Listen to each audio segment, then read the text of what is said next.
આજે આપણે નાસિક ત્રંબકેશ્વરમાં સિંહસ્થ કુંભ મેળો યોજાવાનો છે તેના વિશે આપણે જાણશું।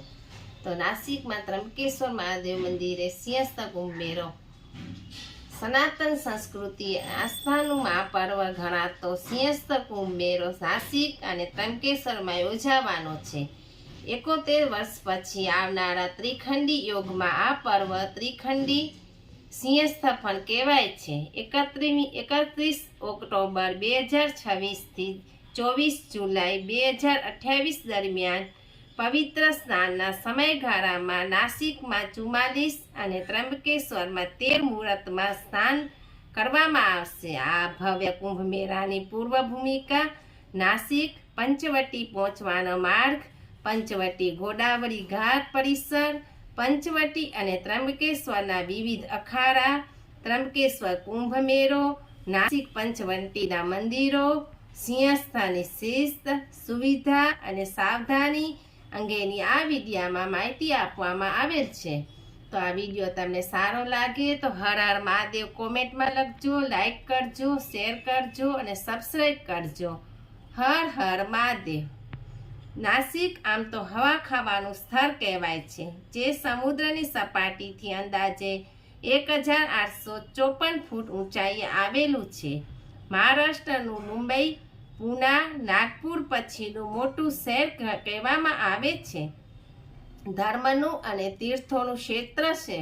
વાતાવરણ સૂકું રહે છે, શિયાળામાં ઠંડુ વાતાવરણ હોય છે, વરસાદ સારો થાય તેથી ખેતીવાડી સારા પ્રમાણમાં થાય છે। ખાસ કરીને શેરડી, કાંદા અને દ્રાક્ષની મુખ્ય પેદાશ ત્યાં લેવામાં આવે છે।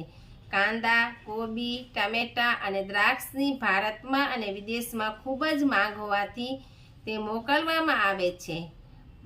પંચવટી કારજા આ એક સર્વ માટે ઉપયુક્ત અને જાણવા જેવું મથક છે। પ્યાઉ આપ જ કહો આ કાળા કારીગરી કેવી હશે?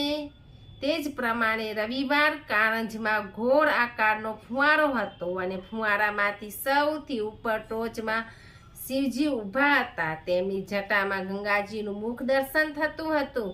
તેમના મુખમાંથી જળ ફુવારાની જેમ વહેતું હતું। આજે પણ તે ધરોહર અહીંયા રહી નથી। પંચવટીના ચોકમાં પહોંચો એટલે આપને બધી સુવિધાઓ નજીકમાં જ મળી જશે।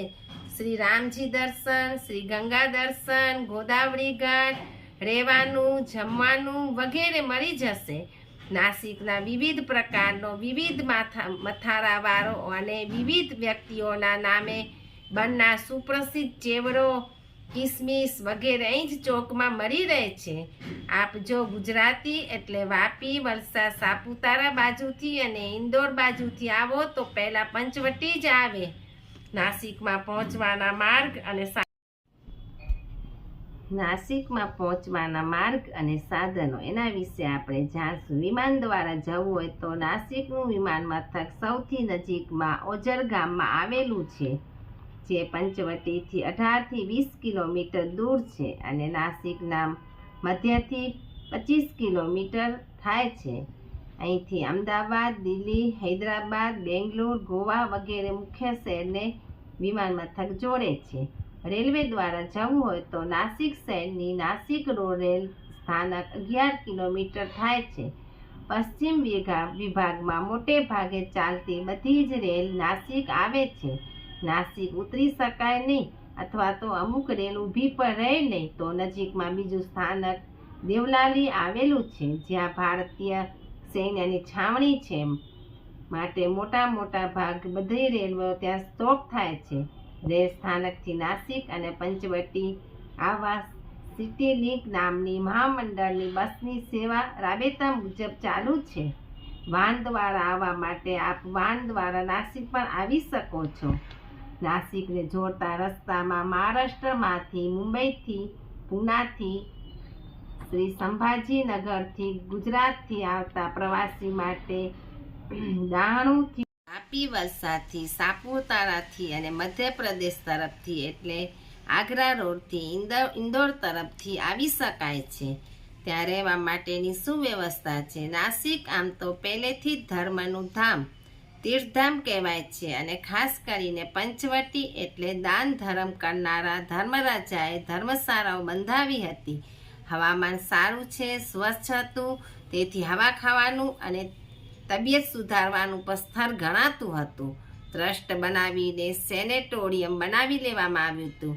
માંદગીવાળાને સાજા થવા ટીબી સેનેટોરિયમ, કુષ્ઠરોગ નિવાસસ્થાન કેન્દ્ર વગેરે સગવડો ત્યાં કરી આપવામાં આવેલી છે.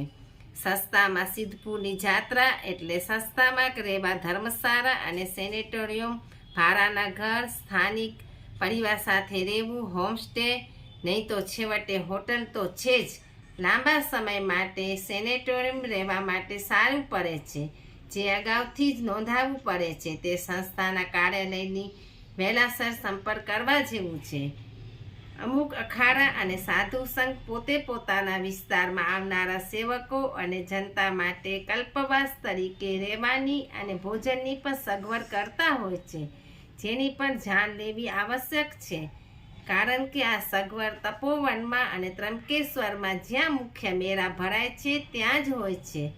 બગદાણાના બજરંગદાસ બાપા સીતારામના સેવકો સર્વ ધર્મ જાતિ માટે મેળામાં આવેલા સર્વ માટે તે નિઃશુલ્ક અતિ ઉત્તમ પ્રસાદી ભોજનની સેવા આપે છે, જેનો લાભ પણ આખા કુંભ પરિસરમાં સેવા આપતા સ્વયંસેવકો, સરકારી કર્મચારીઓ, બહારગામથી સુરક્ષા માટે આવેલા પોલીસ જેવા આવેલા જનસમુદાય વગેરે લાભ લઈ તૃપ્ત થાય છે. તો આ તે આપણે નાસિક ત્રંબકેશ્વર સિંહસ્થ કુંભ મેળો ભરાવાનો છે એના વિશેની માહિતી. હર હર મહાદેવ. ઓમ ત્રંબકેશ્વર મહાદેવ કી જય.